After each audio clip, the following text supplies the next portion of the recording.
Buenas noches, un placer acompañarle en una entrega más de su programa Modernización en Marcha. En las semanas anteriores estuvimos abordando lo que son las guías laborales en el sector público. A la fecha hemos analizado 4. En esta ocasión nos toca analizar las últimas 2 y corresponden a temáticas como el acoso laboral y el acoso sexual. Antes, buenas noches, Nancy. Buenas noches, Daniel, es un gusto saludarte, amigos televidentes.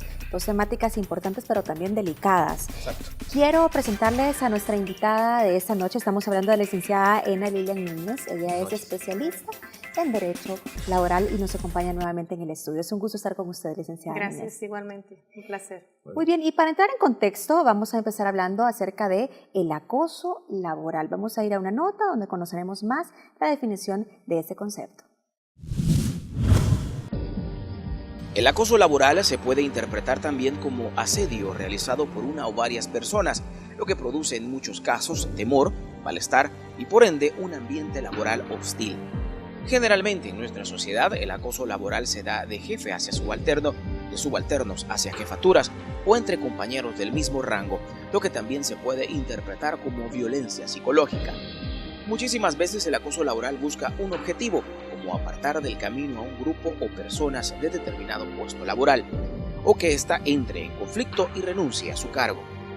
En otras ocasiones el acoso laboral responde a un acoso sexual fallido, es decir, cuando una persona, ya sea jefe o no, ha intentado con anterioridad obtener beneficios sexuales o afectivos de un compañero y este no ha correspondido.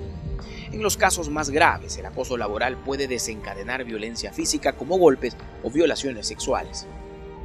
El acoso laboral puede ser denunciado ante los distintos niveles de jefaturas en los centros laborales. Si estas no atienden, también se puede recurrir a la Procuraduría para la Defensa de los Derechos Humanos, quien brindará la asesoría y el acompañamiento a los procesos de denuncia ante las autoridades correspondientes. Muy bien, y ahí teníamos la definición de qué debemos entender por acoso laboral. Muy bien, específicamente esta guía que vamos a analizar, ENA, se llama Guía para la Prevención, Atención y Erradicación del Acoso Laboral en el Sector Público. ¿Pero qué debemos entender por el término acoso laboral? Bueno, primero quizás aclarar, ¿verdad?, que es un concepto novedoso para nosotros, aunque los elementos que lo componen están ahí presentes, pero no han sido visibilizados en su conjunto y por lo tanto es una figura más o menos reciente para nosotros.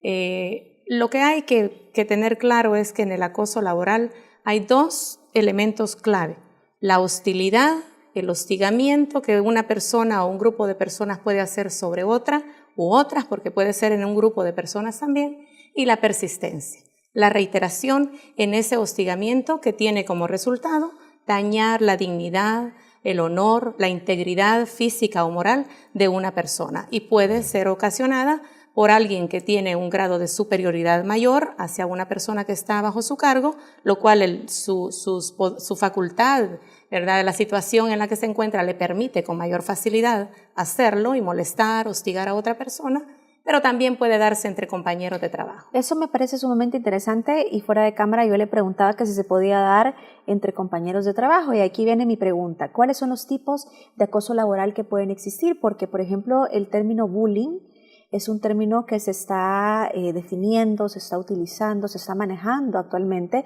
pero sobre todo para el área escolar. Claro. En este caso, ¿puede ser aplicado también en el área laboral? Totalmente. Ese es el punto. Creo que en nuestro medio hemos venido hablando de violencia, de otro tipo de agresiones, pero en escenarios distintos. Y conocemos el bullying, por ejemplo, que es un hostigamiento, una agresión física y moral también en una persona, pero la hemos ubicado en el ambiente escolar y nos es más familiar. Pero el acoso laboral es justo ese mismo hostigamiento, pero dentro del centro de trabajo, o sea, por jefaturas o por compañeros, incluso de una persona que está en un nivel inferior a un superior también podría darse. Tantas formas de imaginación pueden haber de cómo molestar, de cómo hostigar a otra persona y dañarla, así también puede darse el acoso. ¿Qué otros tipos podremos mencionar? Bueno, el acoso definitivamente puede darse de diferentes maneras. Puede darse desacreditando a la persona, la víctima, la persona que lo sufre, es desacreditada, se le critica, se hacen chismes, lo muy usual, ¿verdad?, en nuestra cultura, y que vemos como que es normal. Ese es el caso, que muchas de estas conductas pensamos que son normal, que es por la forma de ser de la persona, que es normal que grite, que insulte, ¿verdad?, que le pida el trabajo, que insista. Estas son maneras de hacerlo, recargar a una persona de trabajo, ponerle tareas imposibles de realizar solamente para hacer evidente su incompetencia o su incapacidad. O para desesperarla de que renuncie. Sí, claro, exactamente. O también una forma muy común y muy usual en nuestro medio es marginar a una persona, aislarla, quitarle las tareas, ¿verdad? Continuar pagándole, pero quitarle las funciones, aislarlo y marginarlo del quehacer laboral. Ya no se le toma en cuenta, se le manda a otras funciones, degradándolo, ¿verdad?, de su cargo original, o dándole tareas muy inferiores a las que está capacitado para realizar. O sea, hay muchas maneras, como les digo, tanta creatividad puede tener la persona de cómo dañar la dignidad, la integridad de otro. Así pueden darse este tipo de situaciones. Muy bien, y precisamente la guía aborda estas temáticas que nos acaba de mencionar como una herramienta informativa para que las personas se den cuenta y los trabajadores se den cuenta en algún momento están cayendo en esta problemática. ¿Qué más podría destacar acerca de esto? Bueno, dentro de la guía. Las guías son interesantísimas porque lo que hacen es mostrarle a las personas, orientarlas en qué consiste esta figura, cómo se puede identificar, porque ese es el mayor problema, que lo sentimos, lo sabemos, estamos siendo víctimas, pero no nos damos cuenta de que se trata de esta violencia que agrede contra nuestra dignidad. Entonces la guía orienta de cómo identificar esas conductas que constituyen la figura del acoso, le da herramientas a la persona mostrándole cuál es el marco legal que existe, las vías institucionales que se tienen, y también presenta una propuesta que es elaborar una estrategia conjunta entre trabajadores y la administración para abordar este problema. Porque este es un tema como una enfermedad, como una epidemia que si no se atiende, si no se previene, se propaga. Entonces hay factores que están promoviendo que este tipo de conductas persistan y que vayan incrementándose aún más. Hay un aspecto muy importante, perdón Lisa, hay un aspecto muy importante y me llama la atención que ahora toma como medidas de prevención podría decirse un consejo integrado tanto por trabajadores como por jefaturas. Muchísimas veces estas directrices podrían venir de las jefaturas, es decir, lo vamos a aislar, le vamos a quitar las funciones y los trabajadores podrían darse cuenta de esto. Los trabajadores conocen la misma función que realiza su compañero, podrían denunciarlo o tratar de erradicar este tipo de prácticas. Claro. ¿Es así la lógica? ¿Cómo funciona esto? Sí, bueno, la propuesta es que juntos identifiquen los trabajadores precisamente pueden hacer uso de sus organizaciones para este tipo de situaciones, para incidir en esa forma de abordar estas problemáticas. Pueden identificar juntos cuáles son las conductas que se están presentando para que puedan buscar la manera de abordarlos, porque lo mejor es internamente tratar de identificar lo que está sucediendo y ponerse de acuerdo en la mejor forma de atenderlo. Ahora, yo quiero saber cuál es la experiencia actual en las instituciones. ¿Tienen los mecanismos adecuados para poder abordar en este caso el acoso laboral o estamos comenzando? Bueno, como les decía, este es un tema que aunque el problema ha existido desde hace mucho tiempo, no se le había puesto nombre y apellido. Entonces, tenemos algunas legislaciones más nuevas, como 2 leyes especiales en el tema de la erradicación de la violencia contra las mujeres, pero es específica para el tema de las mujeres. ¿Por qué? Porque también esto tiene una razón de ser, ¿verdad? Por la misma discriminación histórica de la que la mujer ha sido objeto, que llegó tarde a la escuela, llegó tarde al mundo del trabajo, pues también suele darse y está demostrado que la mujer es la que está ubicada en los puestos más inferiores en los lugares de trabajo. Esto ha permitido que sea en su mayoría pues la que más sufre en este tipo de violencia. Por lo tanto, eso ha permitido que se dicten herramientas legales para protegerla, como son estas 2 legislaciones que existen. pero todavía falta mucho, o sea, estamos comenzando. Se ha creado un organismo rector que es el ISDEMU, que es el encargado de coordinar las acciones implementadas por las diferentes instituciones para que cada una asuma el rol que le corresponde y pueda erradicar este tipo de flagelos. Muy bien, ¿cómo debería de abordarse bajo su concepción este flagelo, diría yo, del acoso laboral de una manera integral?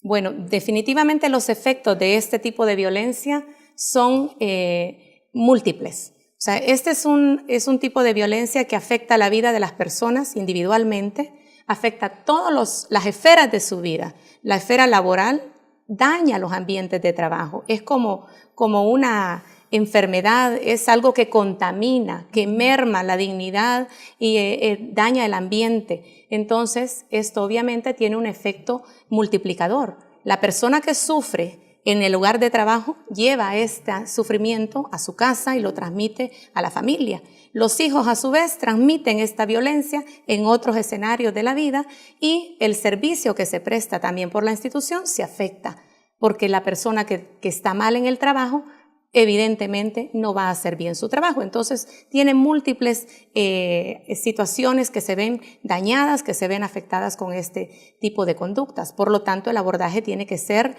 integral. Tiene que haber un abordaje de prevención que lo que ayuda a esto es la formación, la capacitación, nuevos esquemas educativos, nuevos esquemas culturales, porque los patrones culturales nos afectan mucho en esto. También tienen que haber mecanismos legales apropiados, diseñar mecanismos legales apropiados que hoy por hoy todavía nos restan, ¿verdad? Todavía estamos en deuda porque no existe un abordaje muy integral de esto. Y también una atención clínica o psicológica para la persona. Ahora, es muy importante. Hablando de este tipo de abordaje, y anteriormente la licenciada Núñez hablaba que ya hay varias instituciones que están haciendo el esfuerzo para abordar adecuadamente estas temáticas, tanto acoso laboral y acoso sexual. En este caso, vamos a ver un ejemplo de qué manera una institución está ya haciendo sus primeros esfuerzos en el abordaje de acoso laboral. Regresamos en breve.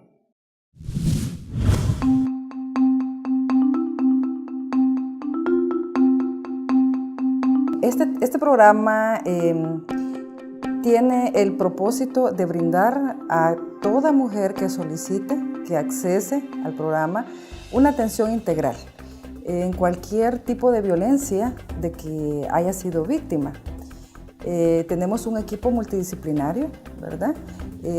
Tenemos trabajadoras sociales, psicólogas, abogadas, que de acuerdo a la naturaleza del caso que la señora presente, así se le brinda la orientación y el apoyo. Cualquier mujer mayor de 18 años puede accesar directamente al programa o también puede hacerlo a través del centro de orientación.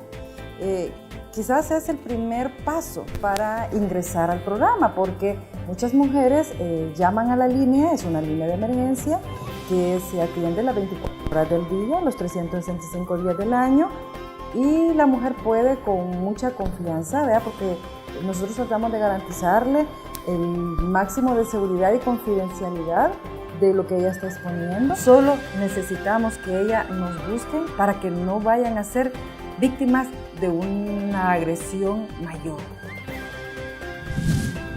Muy bien, y ahí veíamos parte de la experiencia de las instituciones de abordar este flagelo, el acoso laboral, como un primer paso que se está dando, ya que, como lo decía nuestra invitada de esta noche, son temas nuevos, son momentos que se están abordando, temas nuevos, y que pues esto se tiene que realizar paso a paso y paulatinamente. Vamos a hacer una pausa. Al regresar estaremos conociendo otro tipo de acoso, el sexual.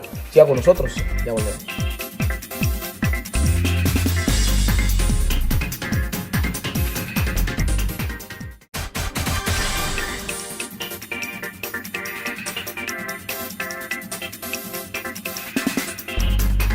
Gracias por continuar con Modernización en Marcha. En esta noche estamos hablando acerca de 2 guías laborales impulsadas por la Subsecretaría de Gobernabilidad y Modernización del Estado, específicamente de las guías acoso laboral y acoso sexual.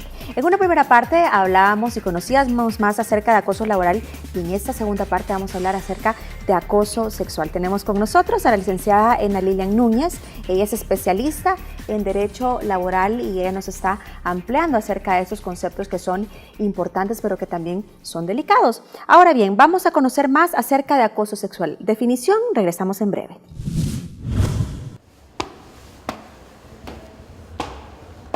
El acoso sexual es una forma de agresión muy antigua, pero que hasta hoy en día la sociedad ha comenzado a tomar conciencia de su magnitud y gravedad. Puede estar presente en muchos ámbitos de la vida de una persona, pero tiene una particular relevancia en el ámbito laboral por la afectación y degradación que sufre la persona que lo enfrenta. El acoso sexual es una violación a los derechos humanos que tiene serias repercusiones en la dignidad de la persona que lo sufre.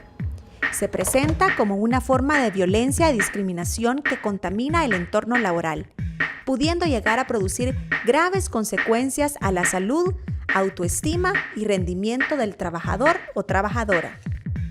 En esto reside la importancia de prevenir, tratar, investigar, sancionar y erradicar dicha forma de violencia y agresión. En relación a este tema, desde la Subsecretaría de Gobernabilidad y Modernización del Estado, se ha creado una propuesta de estrategia de atención a través de una guía para la prevención, atención y erradicación del acoso sexual en el sector público.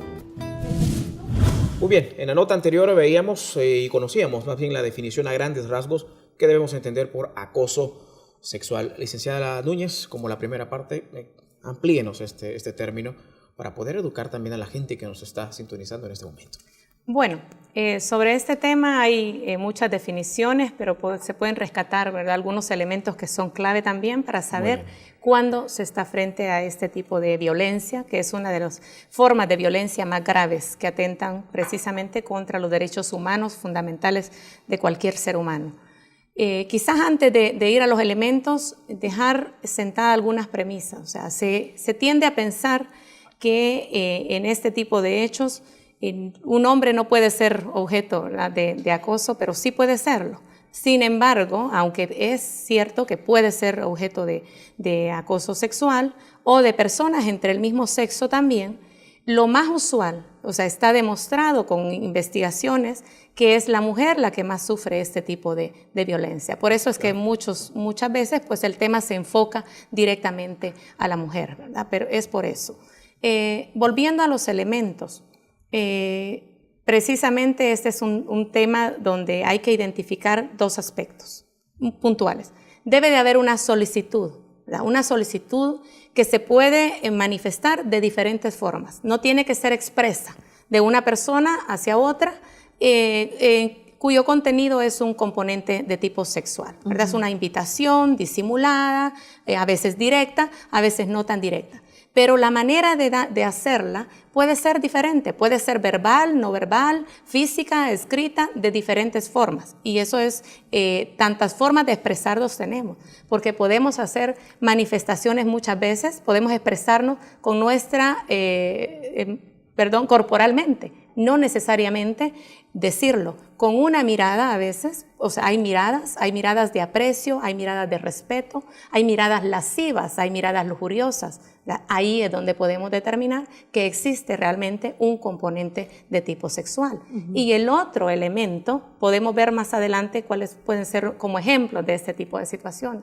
Pero el otro elemento es que la persona que recibe esa propuesta o esa invitación de contenido sexual no la desea, ¿verdad? La rechaza. Pero también ahí hay muchos factores que inciden para entender cuando hay un rechazo, ¿verdad? Este es un tema cultural también. Yo quiero preguntarle que cuáles son los factores precisamente que fomentan el acoso sexual en un lugar de trabajo, porque se tiene que presentar el panorama. Claro. En principio es un tema también de género, ¿verdad? O sea, hay como lo veíamos anteriormente y como sabemos también en este tema que las mujeres son las que más sufren este tipo de flagelo, tiene que ver muchas veces con con la forma en la que se entiende la masculinidad también. O sea, muchas veces tenemos arraigados esos patrones culturales que lo que están haciendo es alimentar y promover que se den este tipo de situaciones.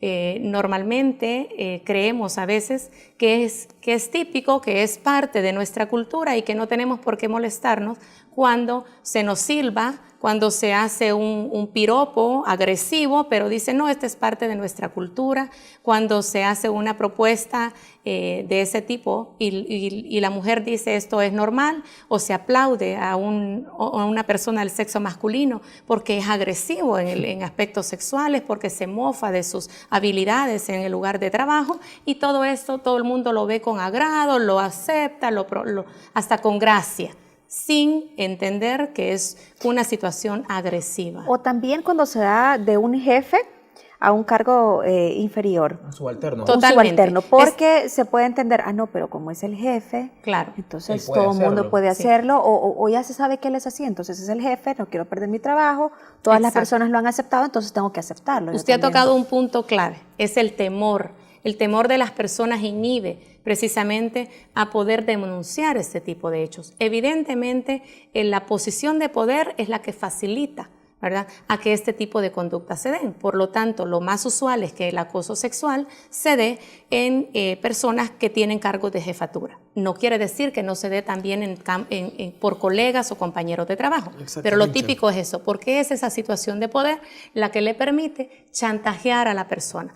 En esa invitación, en esa propuesta, va implícita una amenaza de mantener sus condiciones de trabajo o de perderlas, o de mejorarlas si acepta. Entonces, la persona, en este caso una mujer que recibe una propuesta de esa naturaleza de un jefe, obviamente tiene el temor de la represalia, ¿verdad? Y por lo tanto, a veces evita decir frontalmente que no acepta ese tipo de situaciones, pero es por el temor. Pero también hay un lenguaje corporal que las mujeres o los hombres pueden manejar, y esto también supone un poco de comprensión y de lógica de la persona que está cometiendo este tipo de acoso sexual. Hay una premisa, hay un concepto un poco tonto, un poco machista, diría yo, de que cuando la mujer dice no es sí, y entonces yo tengo que darme más a la conquista. Esto no se debe entender así. Sí.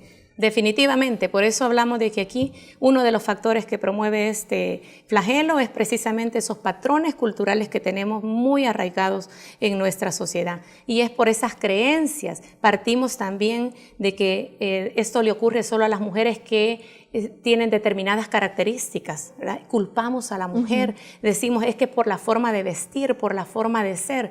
Nada de, la forma de vestir de una persona no debería de invitar a nadie a faltarle el respeto y a dañar su dignidad. Es como estar justificando la agresión. Exactamente. Muy bien, quiero hablar de los mecanismos de protección que contempla esta guía, específicamente de acoso sexual.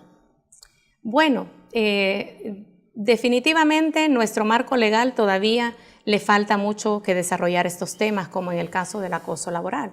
Sin embargo, hay algunas herramientas que se pueden utilizar, ¿verdad? O sea, el acoso sexual es un delito y por lo tanto hay un procedimiento penal accesible para las personas, pero digamos que esta no es la mejor opción para atender este tipo de flagelos. ¿Por qué? Porque el acoso sexual es un tema propiamente laboral, porque el ambiente laboral es el área propicia para que se dé este tipo de violencia. Por lo tanto, debería de existir un abordaje en el campo laboral.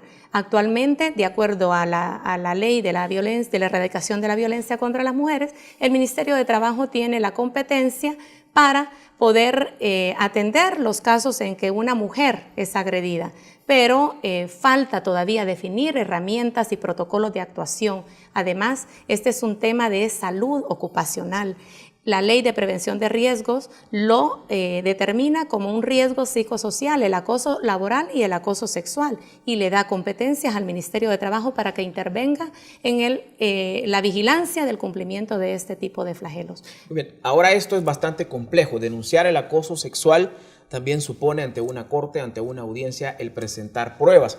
Y específicamente el acoso sexual a veces se da en lo privado, a veces se da en momentos donde no hay mucha gente, porque tampoco la persona que va a hacer el acoso sexual va a querer tener a toda una gama de testigos.